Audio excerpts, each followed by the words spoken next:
so muddo ka badan 6 bilood ayaa ku fikiraa inaan bilaabo YouTube laakiin hal shay ayaa iga hortaagnaa oo ah absida maxaa dhihi doonaa haddii videoskaaga ay helaan 0 views ma haysatid camera sidoo kale studio setupkaaga ma dhammaystirno laakiin one day ayaa isbedeleen everything waa markii aan soo dhigay my first video waa isbedelay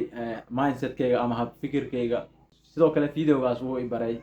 in uusan jirin qof keergaraynaya videoskaaga ama qof waliba adduunkan noloshiisa ku mashquulsan yahay howlihiisa khaaska ku mashquulsan yahay una jirin qof kale noloshiisa ku mashquulo so dhalinyaro muhiim ah waa adiga soo dhigayso just hal video ku soo tuur everything waa isbedeli doonaan waxaan ogaaday hadaladii Ali Abdaal iyo so many creators ki aan dhageysanayay waqtiyadii la soo dhaafay oo ahaa no one cares hadalkaasi waxaan ogaaday inuu dhab yahay so hal video ku soo tuur everything waa isbedeli doonaan waxaan ogaan doontaa in hal upload ka qiimo badan yahay 100 fikradood oo maskaxdaada ku hayn lahayd muhiimna ma aha waxa adiga bilaabayso business ku gaar ah ahaan karaan wax barasho anything skills ka adiga rabto baran kartaa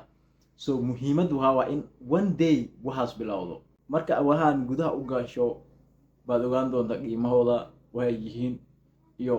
sida ay easy u yihiin tan kale marka hore ka fikirin camera iyo setup dhammaystiran muhiimadu waa inaad bilowdo kadib waxa kale waxyaabaha kale gadaalka imaan doonaan oo adiga improve gareyn karta